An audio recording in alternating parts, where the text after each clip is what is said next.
اس طرح محبتیں پیسوں سے نہیں خریدی جا سکتی۔ پہلی فرصت میں عقیل اور انکل شکیل سے رابطہ کر کے انہیں ساری بات بتائیں۔ مجھے ڈر ہے کہیں وہ لوگ آپ کو نقصان پہنچانے کی کوشش نہ کریں، اور اب میں پورے یقین سے کہہ سکتا ہوں کہ پہاڑی سے آپ کو دھکا دینا اور آپ کے پیچھے کسی کو بھیج کر آپ کو خوفزدہ کرنا بھی ان کی سازش ہے، بلکہ جیپ میں بھی گڑبڑ انہوں نے ہی کی ہوگی۔ میرا اپنا تو اس دنیا میں کوئی بھی نہیں ہے، اور افروز کے حوالے سے جو رشتے بنے تھے میں ہمیشہ ان رشتوں کے ساتھ رہنا چاہتی ہوں۔ اس نے جیسے دانیال کی بات سنی ہی نہ تھی۔ زندگی ایسے نہیں گزرتی۔ چلیں اٹھیں، اس وقت اسکول جائیں، ٹائم ہو گیا ہے، اور ابھی لوگوں کی اس طرف آمد و رفت بھی شروع ہو جائے گی، سو پھر بات کریں گے، لیکن پلیز گھر جاتے ہی عقیل سے بات کریں، وہ پورا خاندان آپ کا خیر خواہ اور ہمدرد ہے۔ افروز کو ان پر ٹرسٹ تھا، اس لیے تو افروز نے انہی کے سپرد سب کچھ کیا ہے۔ تمکین سر ہلا کر کھڑی ہو گئی تھی۔ اسکول کے احاطے کے پاس پہنچ کر دانیال نے آہستگی سے کہا، آپ بالکل بھی پریشان نہ ہو تمکین، میں تو صرف آپ کی ہی خاطر یہاں رکا ہوا ہوں۔ وہ اپنی بات کر کے رکا نہیں تھا اور لمبے لمبے ڈگ بھرتا ہوا سڑک کا موڑ مڑ گیا تو تمکین نے چونک کر گیٹ کے اندر قدم رکھا۔ یہ اس نے ایسا کیوں کہا کہ میری خاطر؟ ازحد حیران سی وہ اس کے جملے کے معنی اخذ کرتی ہوئی ہیڈ مسٹریس کے آفس کی طرف بڑھ گئی، جو ان 2 ٹیچرز کا سٹاف روم بھی تھا۔ یہاں دستخط کر دو، ایک سٹامپ پیپر تمکین کے سامنے رکھتے ہوئے نادر خان نے کہا، تو تمکین نے جو نادر خان کے یوں اچانک کمرے میں آ جانے پر حیران سی اسے دیکھ رہی تھی، سٹامپ پیپر ہاتھ میں لیتے ہوئے پوچھا، یہ کیا ہے؟ مختار نامہ ہے، نادر خان نے اس کے سامنے بیٹھتے ہوئے جواب دیا۔ کیسا مختار نامہ؟ دیکھو، مارکیٹ اور دکانوں کے کرائے پراپرٹی کی خرید و فروخت کے لیے تم نے تو نہیں جانا، یہ کام کسی مرد نے ہی کرنا ہے، اور چونکہ پہلے بھی سب میں ہی سنبھال رہا ہوں اور اب بھی مجھے ہی کرنا ہے سب۔ سوری، تمکین نے سٹامپ پیپر جس پر ابھی کچھ لکھا نہیں گیا تھا اس کی طرف بڑھا دیا۔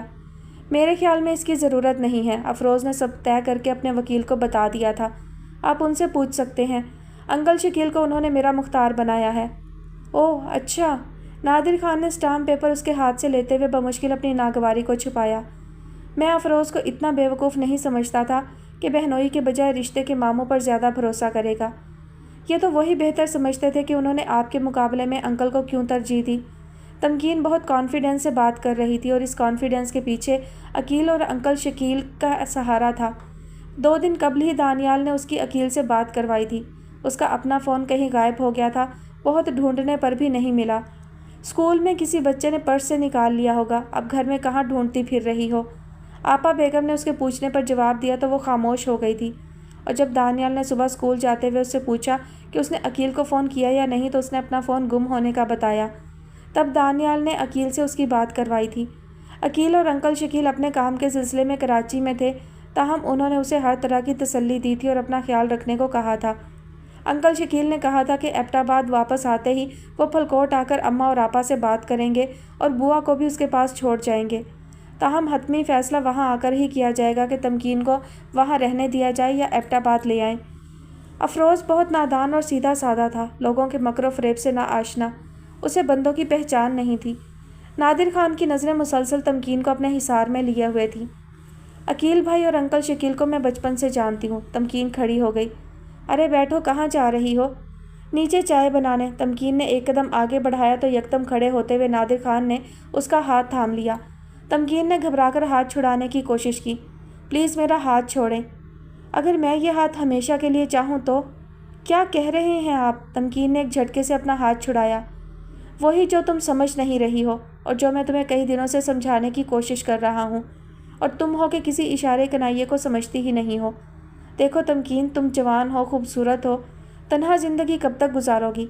کبھی نہ کبھی تو شادی کرو گی نا؟ تو پھر؟ وہ بات ادھوری چھوڑ کر تمکین کو دیکھنے لگا۔ میں تم سے شادی کرنا چاہتا ہوں۔ آپ کو شرم نہیں آتی اس طرح کی بات کرتے ہوئے؟ آپا، شہربانوں سے تمہیں ڈرنے کی ضرورت نہیں ہے۔ نادر خان نے اس کی بات کاٹ دی۔ مجھے اولاد کی خاطر شادی تو کرنی ہے اور شہربانوں کو اجازت دینی ہی پڑے گی، اور پھر شہربانوں تو یہاں ہی رہے گی، تمہیں میں اپنے ساتھ اسلام آباد لے جاؤں گا، اور مجھے آپ سے ہرگز شادی نہیں کرنی، سمجھے آپ؟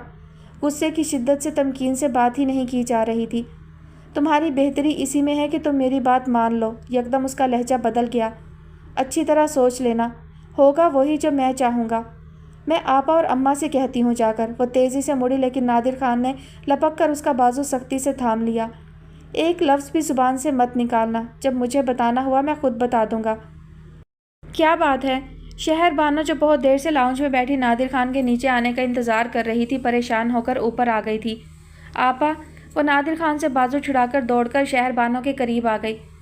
یہ دستخط نہیں کر رہی، بہت ہوشیار بنتی ہے۔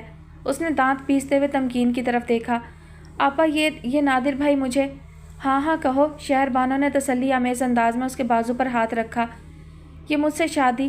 نہیں آپا پلیز نہیں، مجھے شادی نہیں کرنی۔ شہر بانو نے بس ایک نظر نادر خان کی طرف دیکھا۔ لمحہ بھر کے لیے نادر خان گھبرایا لیکن پھر فوراً ہی ڈٹائی سے بولا، ہاں تو اس میں کیا برائی ہے؟ 4 شادیوں کی اجازت ہے مذہب میں، اور پھر میرے پاس تو جواز بھی ہے، اولاد کی کسے خواہش نہیں ہوتی۔ اور پھر شہر بانو… وہ دائیں آنکھ کا کونا دبا کر مسکرایا، تم سمجھو نا کہ… لیکن شہر بانو اس کی بات کا جواب دیے بغیر واپس مڑ گئی اور وہ اسے پکارتا ہوا اس کے پیچھے ہی سیڑھیاں اترنے لگا۔ سنو شہر بانو، اور تمکین بے دم سی ہو کر بیڈ پر گر گئی۔ وہ یکدم ہی بہت خوف زدہ ہو گئی تھی۔ یہاں اس گھر میں کوئی بھی اس کا اپنا نہیں تھا اور کوئی بھی اسے نقصان پہنچا سکتا تھا۔ اسے ایبٹ آباد بوا کے پاس چلے جانا چاہیے۔ افروز آپ کیوں چلے گئے مجھے چھوڑ کر؟ بہت دنوں بعد آج وہ پھر رو رہی تھی۔ پتہ نہیں کتنی دیر تک وہ یوں ہی روتی رہی، پھر اٹھ کر منہ ہاتھ دھویا اور خاموشی سے آ کر بیڈ پر بیٹھ گئی۔ تبھی دلبر دستک دے کر اندر آ گیا۔ اماں پوچھ رہی ہیں چائے اوپر ہی بھجوا دوں؟ اس نے بلند آواز میں پوچھا تھا اور پھر جیب سے ایک موبائل فون نکال کر اس کی طرف بڑھایا۔ یہ دانیال صاحب نے دیا ہے، اس نے بہت آہستگی سے کہا۔ آپ کا فون گم ہو گیا تھا اس لیے۔ فون دے کر وہ رکا نہیں تھا بلکہ تیزی سے واپس چلا گیا، لیکن جاتے جاتے بآواز بلند چائے جلدی لانے کا کہہ گیا تھا۔ وہ کچھ دیر تک فون دیکھتی رہی۔ اچھا خوبصورت سیٹ ہے، خیر کل تو چھٹی ہے، پرسوں پیمنٹ کر دوں گی۔ اس نے فون تکیے کے نیچے رکھ دیا۔ ایک لمحے کے لیے خیال آیا کہ دانیال کو فون کر کے اس کا شکریہ ادا کر دے۔ اس نے اپنا نمبر اس میں سیو کر دیا تھا، لیکن پھر سوچا کہ منڈے کو ہی شکریہ ادا کر دے گی۔ عجیب آدمی ہے۔ اس کے لبوں پر مدھم سی مسکراہٹ نمودار ہو کر معدوم ہو گئی۔ بغیر کسی تعلق اور رشتے کے خواہ میں اس کا محافظ بن بیٹھا ہے۔ بہرحال اچھا آدمی ہے اور اس کے یہاں ہونے سے اپنے اکیلے پن کا اتنا احساس نہیں رہا۔ لیکن یہ بھی کب تک رکے گا؟ بالآخر تو اسے جانا ہی ہوگا، اور شاید اماں اور آپا بھی لاہور چلی جائیں۔ پھر کاش وہی زندہ ہوتا تو اس کے سہارے زندگی گزر جاتی۔ وہ مننے ہاتھوں کا لمس اسے اپنے رخساروں پر محسوس ہوا۔ تصور میں پیارا سا بچہ کلکاریاں مارنے لگا تو وہ مضطرب سی ہو کر ٹیرس پر آ گئی اور نیچے آتے جاتے لوگوں کو دیکھنے لگی۔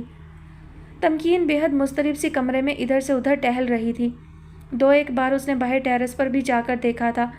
سامنے دانیال کا کمرہ ٹیرس ویران پڑا تھا۔ پتہ نہیں وہ کہاں چلا گیا ہے، شاید واپس۔ آخر کوئی کب تک بے مقصد اجنبی جگہ پر ٹھہرا رہے۔ آج سنڈے تھا لیکن ابھی تک دلبر اور لندن بی بی نہیں آئے تھے۔ اس نے کمرے میں ہی الیکٹرک کیٹل میں اپنے لیے چائے بنائی تھی۔ نیچے ابھی تک خاموشی تھی، شاید آج آپا ابھی تک چائے کے لیے نہیں اٹھی تھی۔ پتہ نہیں کیوں اسے گھبراہٹ ہو رہی تھی، کچھ سمجھ میں نہیں آ رہا تھا کہ کیا بات ہے، کیا کچھ ہونے والا ہے۔ وہ چلتے چلتے بیٹھ گئی، تبھی ہلکی سی بیپ ہوئی تو اس نے تکیہ اٹھا کر دیکھا۔ اس کے فون کی اسکرین روشن تھی، دوسری طرف دانیال تھا۔ ہیلو، کیسی ہیں آپ؟ تھینک گاڈ، آپ کہاں تھے؟ اس کے لبوں سے بے اختیار نکلا۔ کیوں، خیریت ہے تمکین؟ وہ یکدم سنجیدہ ہو گیا۔ میں ایبٹ آباد میں ہوں، شام تک آ جاؤں گا۔ لیکن آپ ٹھیک ہیں نا؟ جی، تمکین نے اس کی آواز سن کر بے حد طمانینت محسوس کی تھی۔ لیکن آپ کچھ گھبرائی ہوئی سی لگ رہی ہیں۔ میں نے خود سے فون اس لیے نہیں کیا تھا کہ پتہ نہیں دلبر نے آپ کو فون دیا ہے ابھی یا نہیں۔ مجھے آپ کے فون کا انتظار تھا۔ وہ حسب معمول تیز بول رہا تھا۔ جی، وہ فون تو کل شام مل گیا تھا۔ پھر آپ نے فون کیوں نہیں کیا؟ بس یوں ہی خیال نہیں آیا۔ وہ فی الحال میں نے اپنی ہی سم ڈال دی ہے۔ منڈے کو آپ اسکول جائیں گی تو اپنے شناختی کارڈ کی کاپی وغیرہ لے آئیے گا، آپ کے نام سے کنیکشن لے لیں گے۔ جی۔ آپ خاموش ہیں، کوئی مسئلہ تو نہیں؟ اور ہاں، اپنا فون دوسروں کی نظر سے چھپا کر ہی رکھیے گا۔ مجھے ڈر ہے کہ آپ کا پہلا فون کسی نے گھر میں ہی غائب کیا ہے، اسی لیے میں نے فوراً جو ہی مجھے یہ خیال آیا آپ کو فون بھجوا دیا تاکہ کسی ایمرجنسی میں آپ کال کر سکیں۔ لیکن اگر کال سے پہلے ہی کچھ ہو گیا تو؟ مائی گاڈ تمکین، تم بتاتی کیوں نہیں ہو؟ کیا بات ہے؟ کیا پھر کسی نے… وہ پریشان ہو گیا۔ مجھے ڈر لگ رہا ہے۔ کیوں؟ دوسری طرف وہ بے حد بے چین سا ہو گیا تھا۔ تب تمکین نے نادر خان سے ہونے والی گفتگو اسے بتا دی۔ وہ کیسا پیپر تھا، تم نے پڑھا؟ سادہ تھا۔ دیکھو، کبھی بھی کسی پیپر پر دستخط مت کرنا۔ میں تو تمہارے لیے اجنبی ہوں، لیکن تم فوراً عقیل کو فون کر دو۔ تمہارا اب یہاں رہنا بالکل بھی مناسب نہیں ہے۔ میں نے انہیں فون کیا تھا لیکن شاید انہیں چند دن لگ جائیں گے یہاں آنے میں، اس لیے میں نے انہیں پریشان کرنا مناسب نہیں سمجھا۔ تو تم ایسا کرو، منڈے کو اسکول جانے کے لیے نکلو تو اپنی بے حد ضروری چیزیں ایک بیگ میں ڈال کر ساتھ لے لینا، میں تمہیں ایبٹ آباد پہنچا دوں گا۔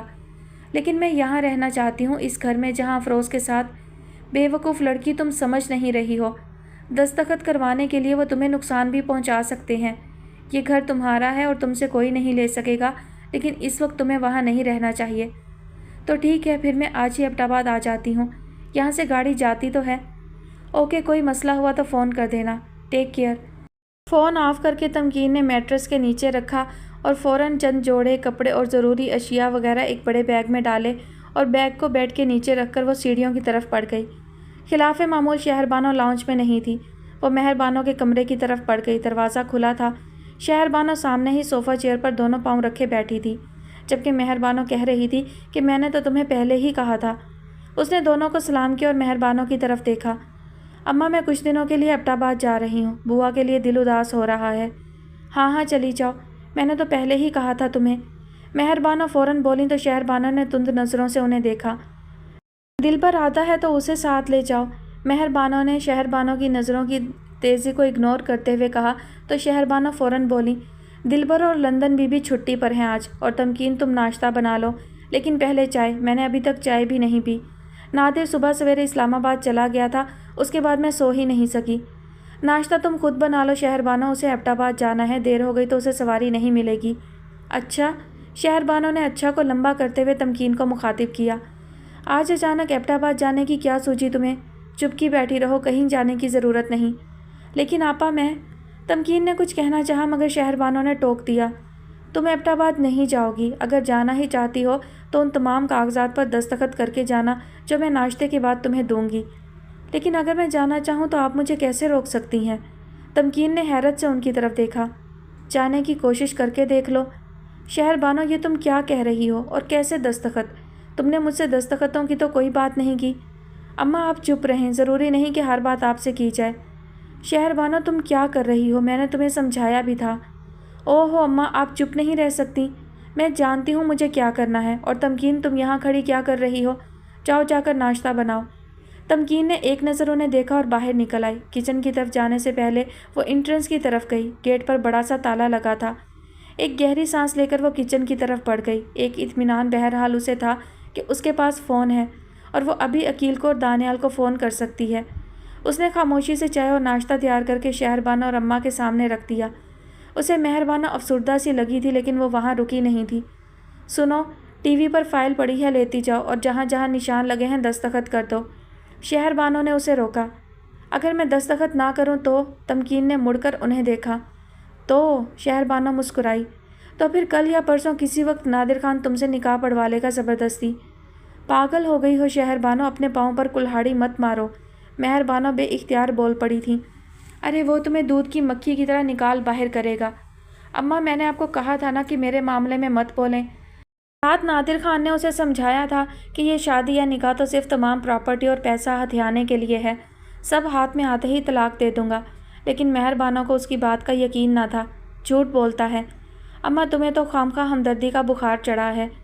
ہوتی کون ہے وہ 4 دن بیوی بن کر رہی اور کروڑوں کی جائیداد کی مالک بن رہی ہے۔ ہوا تک نہیں لگنے دی میسنی نے اور سب کچھ اپنے نام کروا لیا۔ اب کہ تمکین نے اس کی بات کا جواب نہ دیا تھا اور واپس مڑ کر کچن میں آ گئی تھی۔ اپنا چائے کا کپ اٹھا کر وہ کچھ دیر وہاں کھڑی رہی، پھر لاؤنج سے فائل لیے بغیر اوپر اپنے کمرے میں آ گئی۔ مہر بانو اور شہر بانو کسی بحث میں الجھی ہوئی تھیں۔ چائے پیتے ہوئے تمکین مسلسل سوچ رہی تھی کہ خاموشی سے دستخط کر دے اور واپس ایبٹ آباد چلی جائے اور باقی ماندہ زندگی وہاں ہی گزار دے، افروز کی یادوں کے ساتھ۔ افروز نہیں رہا تھا تو اسے دولت اور پراپرٹی کی بھی کیا ضرورت تھی؟ وہ جس کا مستقبل افروز محفوظ کرنا چاہتا تھا وہ تو نہیں رہا تھا۔ اب تو اسے یقین ہو چکا تھا کہ اسے دھکا دینے میں آپا اور نادر خان کا ہی ہاتھ ہوگا۔ وہ ایبٹ آباد جا کر اپنی جاب سٹارٹ کر سکتی تھی، زندگی بہت سکون سے گزر جاتی۔ وہ دل ہی دل میں فیصلہ کر کے اٹھی ہی تھی کہ اسے محسوس ہوا جیسے بیپ ہوئی ہو۔ اس نے میٹرس کے نیچے سے فون نکالا۔ کب سے کر رہا ہوں، کیا تم گھر سے نکل آئی ہو؟ دانیال مرزا پریشانی سے پوچھ رہا تھا۔ آج وہ مسلسل اسے تم کہہ کر مخاطب کر رہا تھا، لیکن تمکین نے غور نہیں کیا تھا۔ اب جب کہ وہ فیصلہ کر کے مطمئن ہو چکی تھی تو ذرا سی چونکی۔ تم خاموش کیوں ہو؟ سب ٹھیک تو ہے نا؟ تب اس نے ساری تفصیل بتا دی۔ دانیال نے ایک گہری سانس لی۔ دیکھو کوئی حماقت مت کرنا، ہو سکتا ہے تم دستخط کر دو اور وہ تمہاری زندگی۔ نہیں دیکھو تم یوں کرنا، عقیل یا اپنے انکل شکیل سے رابطہ کر کے ساری بات بتاؤ، میں شام تک پہنچ جاؤں گا۔ میرا خیال ہے کہ تمہارے ٹیرس سے دائیں طرف ٹیلے کی اونچائی سے اگر میں کوشش کروں تو میرا ہاتھ ریلنگ تک پہنچ جائے گا۔ اور تمکین کو ہنسی آ گئی۔ یہ کوئی فلمی سٹوری نہیں ہے، مجھے کسی دولت جائیداد کا لالچ نہیں ہے، میں بس یہاں اس گھر میں رہنا چاہتی تھی جہاں میں نے زندگی کے آخری لمحے تک رہنے کا خواب دیکھا تھا بس۔ لیکن ٹھیک ہے، اس نے کسی قدر مایوسی سے کہا، لیکن پلیز تم اپنے وکیل اور عقیل سے تو بات کر لو، وہ تمہارے خیر خواہ ہیں نا؟ میں تو اجنبی ہوں، میری بات بھلے نہ مانو۔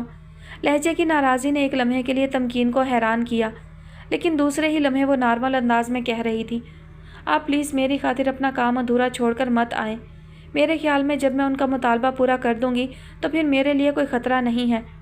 پھر بھی خطرہ رہے گا، بلکہ زیادہ خطرہ ہے، وہ چنچلایا۔ ان لالچی لوگوں کو دینے کے بجائے بہتر ہے کہ تم سب کچھ ایدھی کو ڈونیٹ کر دو، کسی کا بھلا ہو جائے گا۔ ہاں اگر یہ سب کچھ میرے پاس رہتا تو ایسا ہی کرتی۔ اوکے، آپ کا شکریہ، آپ نے اتنا خیال رکھا۔ ویلکم، اس نے یکدم ہی کسی قدر غصے سے کہہ کر فون بند کر دیا تو تمکین کے لبوں پر ایک مدھم سی مسکراہٹ نمودار ہو کر غائب ہو گئی۔ عجیب آدمی ہے، بغیر کسی تعلق اور رشتے کے خواہی۔ اس نے فون اور چارجر اٹھا کر وارڈروب میں کچھ کپڑوں کے نیچے رکھا اور سائڈ ٹیبل سے ایک کتاب اٹھا کر پڑھنے لگی۔ بظاہر وہ مطمئن سی تھی، لیکن اندر کہیں اضطراب تھا جس کی وجہ سے وہ پوری توجہ سے پڑھ نہیں پا رہی تھی۔ اس نے کتاب ایک طرف رکھ دی اور افروز سے شادی کے پہلے روز سے لے کر اب تک کے سارے واقعات دل ہی دل میں دہرانے لگی۔ کبھی اس کی آنکھیں چمکتی، لبوں پر مسکراہٹ بکھرتی، اور کبھی وہ بے حد اداس ہو جاتی اور آنکھیں نم ہو جاتی۔ یوں ہی سوچتے سوچتے نہ جانے کتنا وقت گزر گیا، اسے احساس ہی نہ ہوا۔ چونکہ تو اس وقت جب شہر بانو دروازہ کھول کر اندر داخل ہوئیں، اس کے ہاتھ میں فائل تھی۔ تمکین نے آنکھیں کھول کر اسے دیکھا۔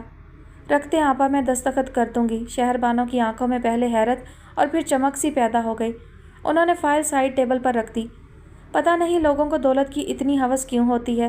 اسے عمر بن عبدالعزیز کا واقعہ یاد آ رہا تھا جو اس نے شاید کورس کی کسی کتاب میں پڑھا تھا، جب انہوں نے اموی عمرہ سے کہا تھا کہ جب پیٹ کی بھوک مٹھی بھر بھنے ہوئے چنوں سے مٹ سکتی ہے تو پھر لوگوں کی املاک چھین کر جہنم کی آگ سے پیٹ کیوں بھرتے ہو؟ تمکین نے سوچا۔ تمہارا موبائل ملا؟ شہر بانو نے پوچھا تو تمکین نے نفی میں سر ہلا دیا۔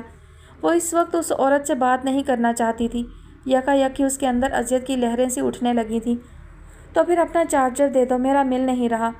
تمکین نے بنا بولے دراز سے چارجر نکال کر اس کی طرف بڑھا دیا تھا۔ 2 دن تک شاید نادر آ جائیں تو پھر تم ایبٹ آباد چلی جانا۔ چارجر ہاتھ میں لے کر شہر بانو نے تمکین کی طرف دیکھا، لیکن تمکین ان کی طرف نہیں دیکھ رہی تھی، اس کی نظریں اپنے ہاتھوں پر تھیں۔ تمہیں کوئی اچھا لڑکا مل سکتا ہے اور تم اپنی زندگی نئے سرے سے شروع کر سکتی ہو۔ نادر کے ساتھ شادی کر کے اگر تم یہ سمجھ رہی ہو کہ یہاں اس گھر میں رہ سکتی ہو تو یہ تمہاری غلط فہمی ہوگی۔ نادر، خیر تم خود عقل مند ہو اور یہ تمہارے فیصلے سے پتہ چل رہا ہے۔ انہوں نے ایک گہری نظر تمکین پر ڈال کر کچھ کھوجنے کی کوشش کی، لیکن تمکین کا چہرہ سپاٹ تھا اور وہ بددستور اپنے ہاتھوں کو دیکھ رہی تھی۔ شہر بانو کچھ دیر اسے خاموش نظروں سے دیکھتی رہی، پھر واپس مڑی۔ کیا تمکین سچ مچ اس فائل پر دستخط کر دے گی؟ پڑھی لکھی ہے، ہوشیار اور چالاک، اور فرض کیا وہ سب کاغذات پر دستخط کر بھی دیتی ہے اور یہاں سے ہمیشہ کے لیے چلی بھی جاتی ہے، تو کیا وہ جو افروز کے رشتہ دار ہیں، جو اس کا وکیل ہے، وہ کوئی پھڈا تو نہیں ڈالیں گے؟ وہ سیڑھیاں اترتے ہوئے سوچ رہی تھی۔ شکر ہے وہ فتنہ تو دنیا میں آنے سے پہلے ہی ختم ہوا۔ افروز کی جائیداد کا شرعی اور قانونی وارث، اور اگر یہ بھی مر کھپ جائے کہیں تو پھر کون دعوے دار ہوگا اس ساری جائیداد کا؟ اس کے لبوں پر مسکراہٹ نمودار ہوئی۔ اور یوں بھی اماں کہتی ہیں نادر کی نظر ہے اس لڑکی پر، کہیں اپنا گھر نہ اجاڑ بیٹھنا، اور اس نادر کو تو میں دیکھ لوں گی، کنگلا بد نیت میری اور اماں کی دولت پر عیش کر رہا ہے۔ وہ نیچے لاؤنج میں رکنے کی بجائے باہر نکل گئی تھی، لیکن وہ اندر لگا ہوا بڑا سا تالا باہر لگانا نہیں بھولی تھی۔ یہ سفید برف سے ڈھکا پہاڑ ملکہ پربت ہے، افروز اسے بتا رہا تھا، اور وہ ملکہ پربت کو دیکھ رہی تھی۔ اس کی نظریں جھیل کے پانی پر تھیں اور اس کی آنکھیں اس انہونی خوشی سے دمک رہی تھیں جو کسی نئی چیز کی دریافت سے ہوتی ہے۔ افروز، کیا یہاں سچ مچ شہزادہ سیف الملوک آتا ہوگا؟ وہ پوچھ رہی تھی، لیکن افروز اس کی طرف متوجہ نہیں تھا۔ وہ سامنے کسی غیر مرئی نقطے پر نظریں جمائے بیٹھا تھا اور اس کی آنکھیں کسی گہری سوچ میں ڈوبی ہوئی تھیں۔ کیا ہوا ہے؟ آپ یکدم اتنے چپ اور اداس کیوں ہو گئے ہیں؟ اس نے افروز کے بازو پر ہاتھ رکھا تھا۔ ہاں تمکین، سوچ رہا ہوں کہ تمہیں اب چلے جانا ہے۔ کہاں؟ میں نے کہاں جانا ہے؟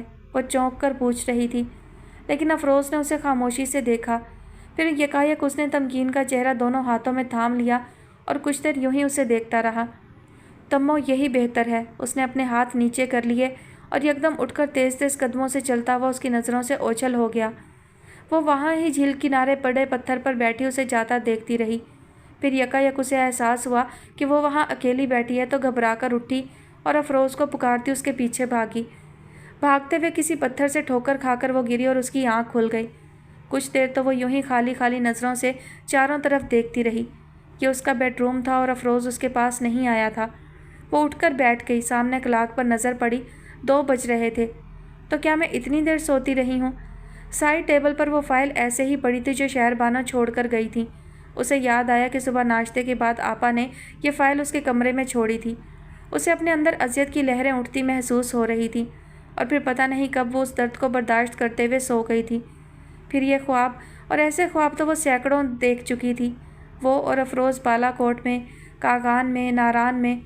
وہ دن بھر دل ہی دل میں افروز کے ساتھ گزرے ہر لمحے کو دہراتی تھی اور رات میں خواب میں دیکھتی تھی۔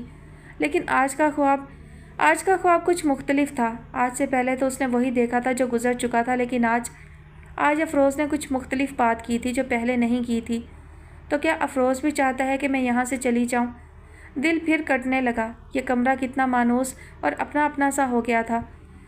وہ اٹھی، پیٹ میں اینٹھن سی ہوئی۔ صبح ناشتے میں اس نے صرف چائے پی تھی۔ اس نے دروازہ کھولا لیکن پھر رک گئی۔ بات لے کر چینج کر لوں، اور پتہ نہیں آپا نے کچھ پکایا بھی ہے یا نہیں۔ کچھ نہ کچھ تو ہوگا، اس نے خود ہی تردید کی، ورنہ آپا مجھے جگا کر پکانے کے لیے کہتی۔ وارڈروب کھولا تو بیپ کی آواز آ رہی تھی۔ اس نے کپڑے ہٹا کر موبائل نکالا۔ دانیال مرزا کی کال تھی اور نہ جانے پہلے کتنی مس کالز آ چکی تھیں۔ اس نے پھر موبائل وہیں رکھ دیا۔ اس کا ارادہ کال اٹینڈ کرنے کا نہیں تھا۔ اب جب فیصلہ ہو گیا تو پھر کیا؟ بات لے کر وہ نیچے آئی تو آپا حسب معمول صوفے پر پاؤں رکھے بیٹھی تھیں اور ٹی وی آن تھا۔ وہ ان کی طرف دیکھے بغیر کچن کی طرف بڑھی۔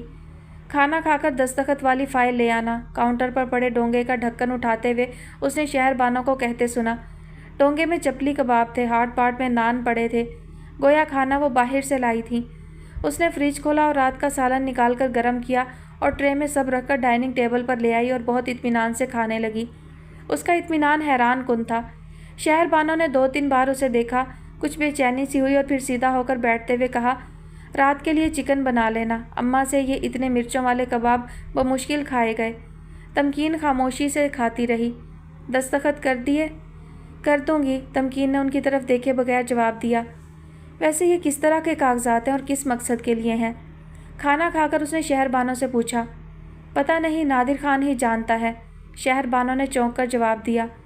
تو پھر بھائی صاحب آئیں گے تو تب کر دوں گی دستخط، فی الحال مجھے کچھ سمجھ نہیں آ رہا کہ… تمکین نے بات ادھوری چھوڑ دی۔ بتایا تو تھا تمہیں کہ جہاں دستخط… ٹھیک ہے، تمکین برتن اٹھا کر کچن کی طرف چلی گئی۔ یہ لڑکی، مجھے اس کی کچھ سمجھ نہیں آ رہی ہے۔ شہر بانو نے دانت کچکچائے اور اپنا فون اٹھا کر نادر خان کو فون کرنے لگی۔ تمکین ان کے پاس سے گزر کر اوپر اپنے کمرے میں آ گئی اور ایک بار پھر وہ اپنے کمرے میں موجود ہر چیز کو دیکھ رہی تھی، چھو رہی تھی اور محسوس کر رہی تھی۔ افروز کے کپڑے، اس کی کتابیں، جوتے، ہر چیز کو اس نے بار بار چھوا تھا اور آنسو اس کے رخساروں پر بہتے چلے گئے تھے۔ رات کا جانے کون سا پہر تھا جب اس کی آنکھ کسی شور سے کھلی تھی، اور یہ شور ٹیرس سے آ رہا تھا۔ وہ گھبرا کر اٹھ بیٹھی تھی۔ نائٹ بلب کی مدھم سی روشنی میں اس نے دیکھا ٹیرس کے دروازے کی چٹکنی کھلی تھی۔ اسے اچھی طرح یاد تھا سونے سے پہلے اس نے چٹکنی بند کی تھی۔ پھر یہ کیسے کھلی تھی؟ سونے سے پہلے شہر بانو سے فائل لینے آئی تھی۔ مختلف اسٹامپ پیپرز پر بغیر پڑھے اس نے سائن کر دیے تھے۔ یکدم ہی ہر چیز سے اس کی دلچسپی ختم ہو گئی تھی۔ کس کے لیے اور کیوں وہ لڑے؟ آپا کے سامنے ہی وہ کچھ دیر کے لیے واش روم گئی تھی اور جب وہ باہر آئی تھی تو وہ شہر بانو ٹیرس کے دروازے کے پاس کھڑی تھی۔ تو کیا آپا نے… اس نے جھرجھری سی لی، اس کا پورا جسم پسینے میں بھیگ رہا تھا۔ اس نے سائڈ ٹیبل پر رکھے ٹیبل لیمپ کو جلایا۔ پورا کمرہ ایک دم روشن ہو گیا تھا۔ اس کے ساتھ ہی ٹیرس کا دروازہ زور سے کھلا تھا اور 2 شخص ایک دوسرے سے گتھم گتھا ہوتے اندر گرے تھے۔ اس کے حلق سے چیخ نکل گئی اور پھر وہ بے ساختہ چیختی چلی گئی۔